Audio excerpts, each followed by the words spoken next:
Oh, welcome out to the woods, everybody. Today is October 31st, Halloween 2022.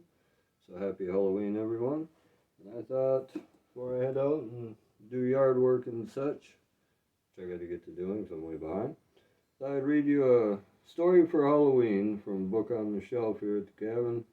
Ghost Ships of the Great Lakes by Dwight Boyer. Take a look at that. ISBN number 0-912514-47-7. That's the ISBN if you care to look this up. Let's see if we can figure out when this was printed here. This would be copyright 1968 by Dwight Boyer, Boyer. And story we'll read is a little bit longer, but we'll see if I can get this read and get this uploaded today for you all for Halloween. The Flying Dutchman of Lake Superior. Captain James McMaw of the St. Lawrence and Chicago Steam Navigation Company steamer Algonquin was not the kind of man to put much stock in premonitions, omens, superstitions, or the supernatural tales so popular in fossils of ships, whatever that is. What he saw, he saw. That was all there was to it. What he saw in the afternoon of November 21st, 1902, was the 245-foot steamer Bannockburn plugging along through choppy seas on Lake Superior. At the time, both ships were, as Captain McMaw calculated, about 50 miles southeast of Passage Island in the northeast of Keweenaw Point. This was just about where they should be, considering what they were each engaged in the grain trade from Fort William and Port Arthur to Lower Lakes ports, the Algonquin upbound and the Bannockburn downbound.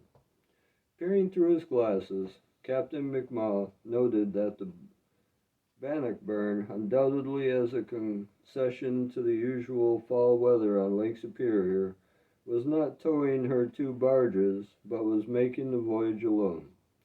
She was some distance away, the day was hazy, but he recognized her immediately. There were not many vessels out at this time of the year.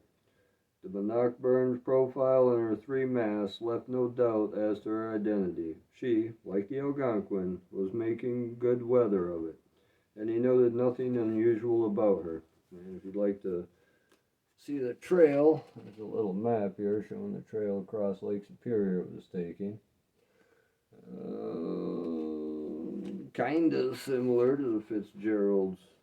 No, quite a bit different, but kind of similar. Looks like they're all trying to make the Whitefish Point anyway. Aboard the Bannockburn, Captain George R. Wood was probably making the same observations about the Algonquin, noting in the log that the weather was gusty and quite hazy. There has always prevailed a fine line of distinction, as recorded in the ship's logs, between hazy and foggy. A frustrating question of judgment that has plagued generations of legal minds and investigating boards. Left to his own inclinations, the shipmaster usually chose the term hazy. Should something unpleasant happen later, an entry of foggy would inspire embarrassing questions as to the ship's speed and conditions that would normally indicate a drastic reduction or perhaps even coming to anchor.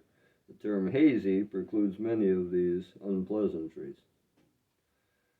Having duly noted the passing of the Bannockburn, Captain McMaw turned his attention to other matters, for perhaps 2 or 3 minutes before glancing out the pilot house window for another look. The Bannockburn had disappeared from sight. The haze was confusing, but she should still be plainly visible. The distance was not that great. I must say, Captain McMaw remarked to his first mate, that vessel certainly has gotten out of sight remarkably quickly. 24 hours earlier, on November 20th, the Bannockburn, along with the steamers Chile and Saturn, had been under the spouts, loading grain at the Canadian Northern Elevator at Port Arthur. The cargo was 85,000 bushels of wheat consigned to another elevator at Midland, Ontario, in Georgian Bay. Captain Wood had indicated to Mr. Sellers, the elevator superintendent, that if he had good weather and prompt unloading at Midland, another trip might be possible. Mr. Sellers, noting that ice was already beginning to build out from shore, doubted it. The Bannockburn was one of the vast armada of sturdy steel, British-built ships in service all over the globe. She had been built in 1893 at Middlesbrough on the Tees estuary, taking form in the yard of Sir R. Dixon and Company. Her rivets were set and hammered home by some of the best shipbuilders in the world. Statistically, she boasted a gross tonnage of 1,620, an overall length of 245 feet, and a 40-foot beam. Soon after launching, she came to Canada to join the steamers Glengarry, Rosemont, Westmont, and Fairmont in the considerable fleet of the Montreal Transportation Company, with headquarters in Kingston, Ontario. Since a major part of the company's business was in the grain trade, which involved frequent transiting of the Welland Canal and small locks that circumvent the rapids of the St. Lawrence River, their steamers and their tow barges were limited in length. The Bannockburn's 245-foot length was about maximum. Surveyors, going over her from stem to stern upon arrival, assigned her Lloyd's highest rating, A1. She gave every indication of being as staunch and rugged as for whom she was named, the brave Scots under Robert Bruce at Bannockburn in 1314, who defeated the larger force of English under Edward II, whereby assuring the continuance of Scotland as an independent kingdom. It was a grand name that she bore with pride. That was a cool story, bro. We care about Scotland, but okay. When she cleared Midland on her upbound trip, the Bannockburn had a crew of 20 men. The engineering staff was one short, but this matter had been taken care of by the company's agent at the Sioux. When the ship left the Canadian Ship Canal at 3:40 a.m. on November 19th, she had a new second assistant engineer, Joseph Dawson. Charles Selby, her regular second assistant engineer, had advanced to first assistant status. The Bannockburn's crew, below officer grade particularly, were typical of men when manning Great Lakes vessels. They were young. The Bannockburn's crew, below officer grade particularly, was typical of many when manning Great Lakes vessels. They were young. Ship operators, the Montreal Transportation Company among them, were well aware that jobs were scarce and young men plentiful. The prevailing wage scale reflected this philosophy. Of the 21 aboard, as the grain came swishing down into her holds at Port Arthur, 11 were in Kingston, the ship's registered home port. Chief Engineer George Booth was the only married man among the Kingston group, and he was only 33 years old. First Assistant Engineer Charles Selby was 24, and Second Mate William Chalkley, 22. They were the senior members. From then on down the line, wheelsmen, Ernest Rodney and Arthur Culligan, assistant cook Sidney Smith, oiler Cecil Linton, watchman George Gillespie, and deckhands Edward O'Reilly, James Garvin, and Joseph McDonald. The average age was somewhere between 17 and 20. The wheelsman, Callaghan, although only 16, was the sole support of 4 orphan brothers. Captain George R. Wood, 37 years old, was not from Kingston, but had plied at a harbor long enough to be looked upon as a native. His home was in Port Dalhousie, Ontario. Okay. It was his first season on the Bannockburn. He had spent the previous year on the Glengarry, another company vessel now commanded by his brother, John W. Wood. Another brother, Eugene, lived in Conneaut, Ohio, and was second assistant engineer on the car ferry Marquette E. Bessemer, number 2. The Bannockburn did not finish loading on the 20th, but lay snuggled up beside the elevator until the next morning, when she topped off her cargo, closed her hatches, and departed. It is estimated that she left Port Arthur at about 9 o'clock. This would put her about where Captain James McMaw had reported her in mid-afternoon of the 21st. The Algonquin had encountered a stiff breeze and was making sea all the way into port, but as night fell, the weather deteriorated rapidly. The wind blew a whistling gale and sent towering, punishing seas sweeping the length of Lake Superior. Upbound to Port Arthur that wild night was the passenger steamer Huron of the Northern Navigation Company's fleet. Aboard her was friend Landon, a scholarly young writer who kept daily diary of his freshwater adventures. 2 entries are significant. November 21st. At night we had the worst storm of the season. November 22nd. During the storm of last night, our engines sustained slight damage, which they are repairing today. And there's lots of footnotes, so maybe this is a true story. Waited on the officer's table on the morning of the 22nd as the pilot house men came off watch and sat down to breakfast. He heard one say that he believed they had seen the Bannockburn during the night. If so, they were the last to see her, for some time during that terrible night, the Bannockburn vanished from the face of the sea. You mean lake? It's not a sea, it's a lake. Unless it's inland sea. Well, I think it's a lake. The Huron completed her voyage to Port Arthur and departed, downbound, on the evening of the 25th, still unaware of the Bannockburn's disappearance. They probably heard the news at the Sioux, but the fact was not confirmed until they arrived back in Sarnia, the Huron's home port. Landon's diary had this entry on November 28th. Heard today of the missing Bannockburn. This boat we passed on the night of the 21st. When the wheat-laden ship became seriously overdue at the Sioux locks, the news inspired a variety of conflicting reports and alleged discoveries that had not been explained to this day. The first, appearing in the Fort William Times-Journal on November 27th, credited Mr. Sellers, the elevator superintendent, with having received word that the Bannockburn was laying behind Slade Island, 20 miles out from Jackfish Bay. Mr. Sellers vehemently denied the story, saying he had no intimations of the whereabouts of the vessel. Okay. I have heard nothing of her, he stated. Absolutely nothing.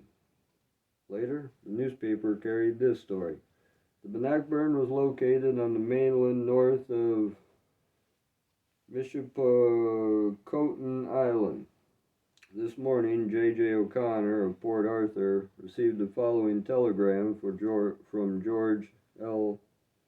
McCurdy, the superintendent of Marine Insurance, Chicago.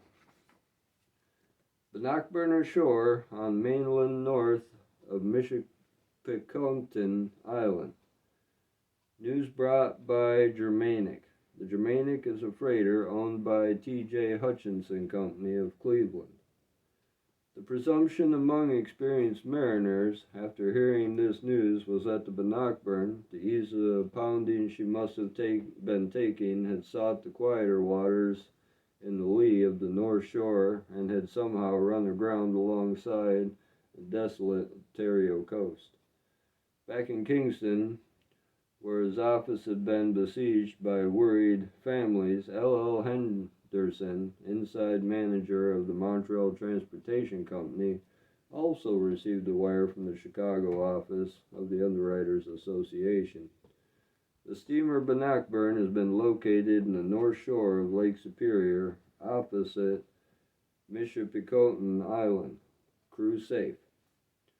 A smiling Mr. Henderson relayed the good word to all concerned. The Kensington paper, the Daily Whig, advised its readers that although the ship was ashore, its people were apparently unharmed.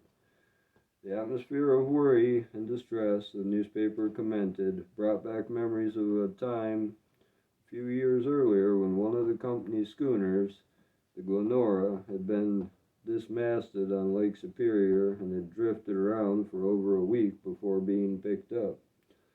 The Bannockburn, it explained, had remained unaccounted for simply because of the lonely area of the accident and total lack of communications at that point. Strangely, in Ottawa, the Department of Customs received still another telegram, the source of which was not released, stating that Bannockburn was ashore not in the mainland, but on Michipicoten Island itself. At Sault Ste. Marie, the Sioux, these dispatches from Chicago to Ottawa and Kensington were taken with several grains of salt. Veteran mariners there knew Lake Superior well and placed no faith in the reports of the Bannockburn being ashore. It just didn't add up, they explained. First, they pointed out, the weather since the night of the storm had been fine. There was nothing, therefore, to prevent the boat from the ship. There was nothing, therefore, to prevent the boat from the ship from making the trip to Michipicoten Harbor, where there was a telegraph station, or even to the Sioux. Moreover, had her boats been damaged in the storm, the trip overland to Michipicoten Harbor would have taken 2 days at most. More significantly, the people at Michipicoten had heard or seen nothing of the Bannockburn. However, on the basis of reported sightings by the Germanic, the underwriters ordered the Great Lakes Towing Company big wrecking tug Favorite to the scene. The Favorite, after steaming around the island and many miles along the bleak shoreline, wirelessed that they could not find anything. Next, Frank Kohler, representing the Blackburn's insurers, arrived at the Sioux and chartered the tug Boynton to search for the steamer between Caribou Island and Michipicoten Island. In Chicago, meanwhile, George L. McCurdy, author of the premature telegram reporting the ship aground, admitted, when pressed, that he had no positive information but had based this message on the news that the wreck was reported by the steamer Germanic. What ship had the Germanic sighted? No wreck was found, nor were there any vessels listed as missing. Later, when the Germanic was contacted, her officers disclaimed any knowledge of sighting a grounded vessel and could not account for such a report. They had sighted a ship in such a position, they insisted, had they sighted a ship in such a position, they insisted, they would have put aboard and investigated, in the event any lives could be saved.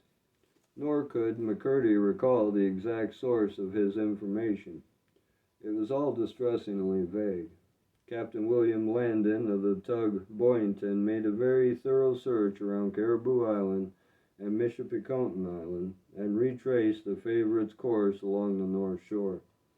The weather was no longer fine. When the plunging tug threw spray over the pilot house windows, obscuring his vision, Captain Landon had himself lashed to the top of the pilot house. Again, the tug found nothing.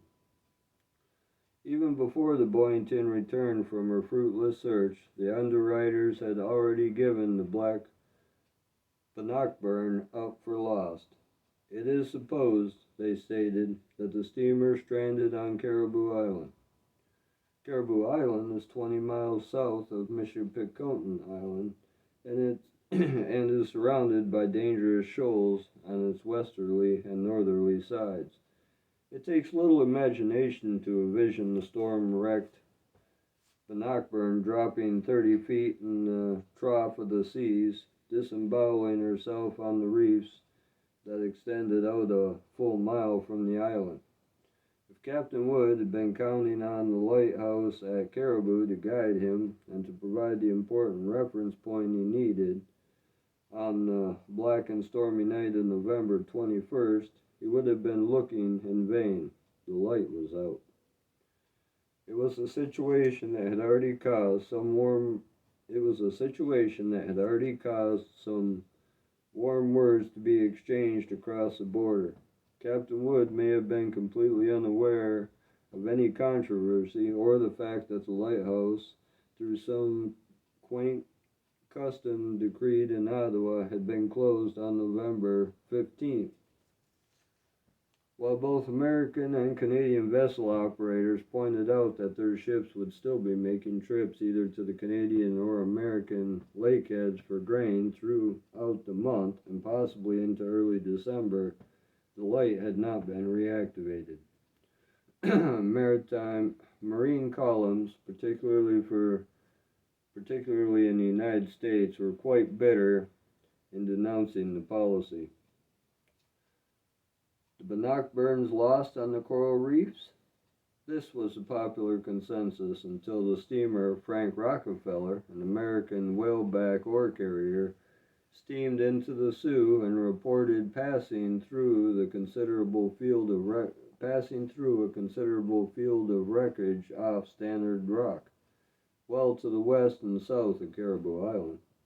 Yet the area indicated was right in the usual steamer's tracks and would have been discovered by any one of 100 ships, had it been there for any length of time.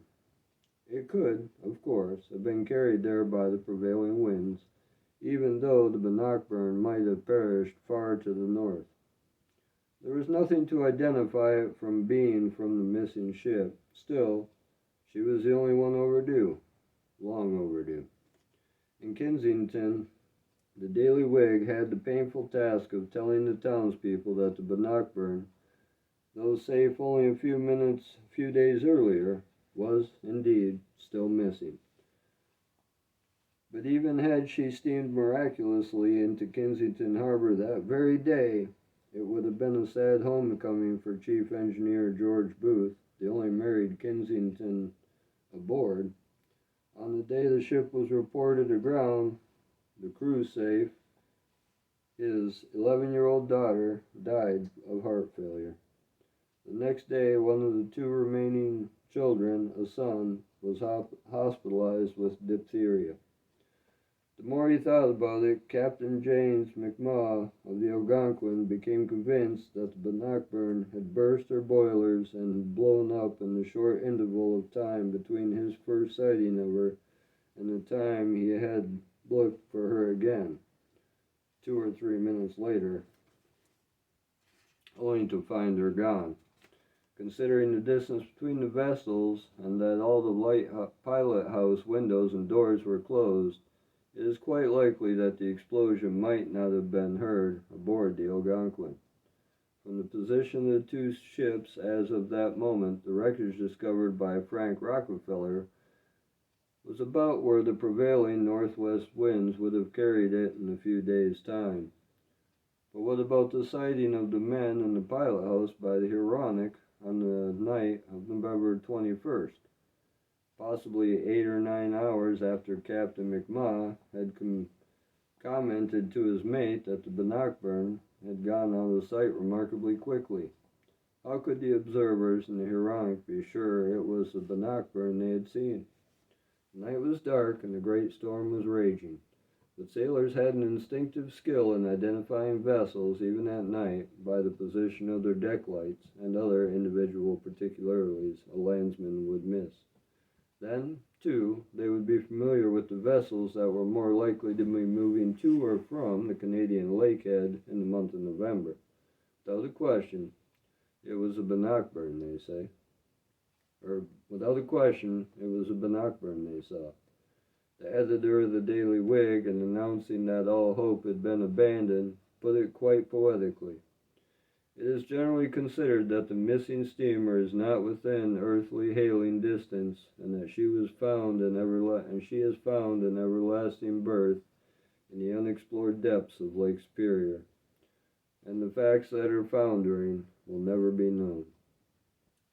The boiler explosion theory continued to be a lively subject for conversations in marine circles, although the failure of boilers that are regularly inspected and adequately maintained is an extreme rarity.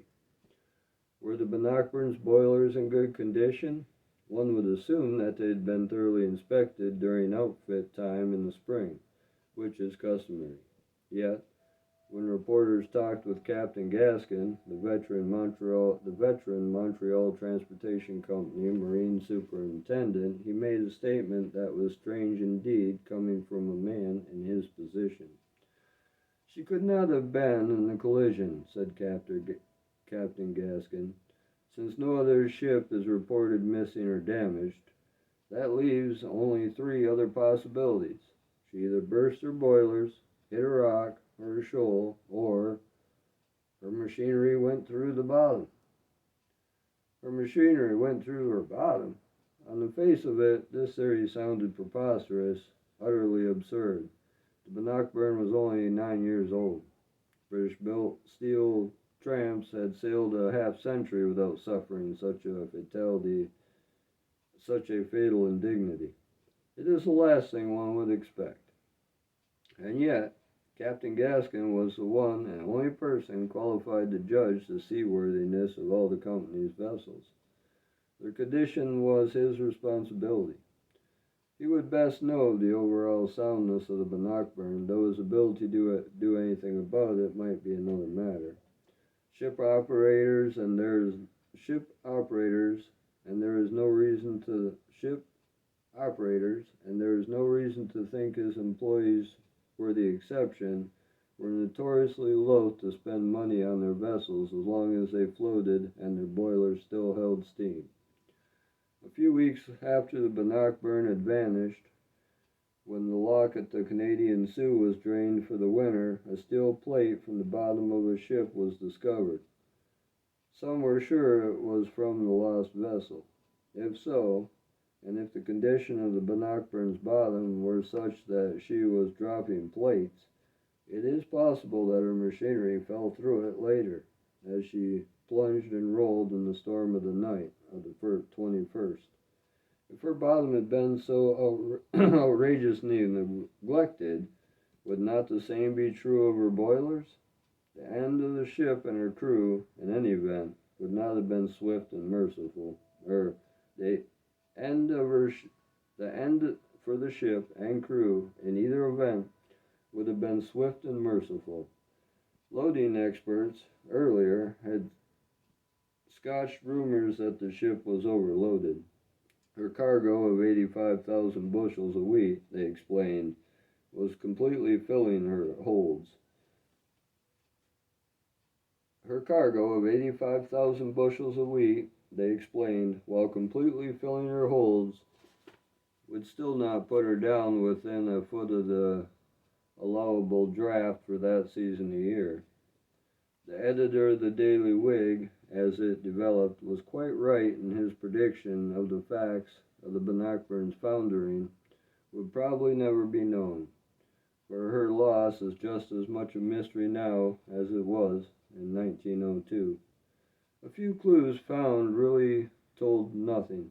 A single life preserver, a lone oar, found on the south shore of Lake Superior many months later. Superstitious sailors, and there were still many around in the early years of the century, likened the Bannockburn to the legendary Flying Dutchman of saltwater, a vessel that vanished off the Cape of Good Hope in a gale, only to reappear on the sea as a mysterious phantom ship. most frequently sighted during the night watches as she beats to the windward of her endless voyage. On stormy nights, several sailors claim to have seen the Bannockburn buffeting her way down Lake Superior, her lamps blinking in the storm scud, while in the darkened pilot house her master looked vainly for the welcoming flash of Caribou Island light. On the Great Lakes, as on salt water, a vanished ship has her place in the limelight but briefly, while the search for her continues, and those who wait for her grieve. The march of commerce goes on relentlessly, while the men who were once part of it are too soon forgotten. They and their ship live mainly only in the occasional stories of writers who revive the mystery of other generations of readers to ponder over. The only lasting memorial to the Bannockburn, and it is really for her master, not the ship, hangs today in St. John's Angelical Church in Port Dalhousie, Ontario, a simple tablet that reads, "In memory, Captain George Richard Wood, born March 9th, 1865, died November 22nd, 1902, erected by his brother, John W. Wood." So I guess if any of you are out on Lake Superior, which I'm sure none of you are, but if you are, keep her out for the Bannockburn, eh? Anyway, there's your ghost story. I got yard work to get to. Appreciate you joining me in the woods, and hope you all have a happy Halloween. All right, take care.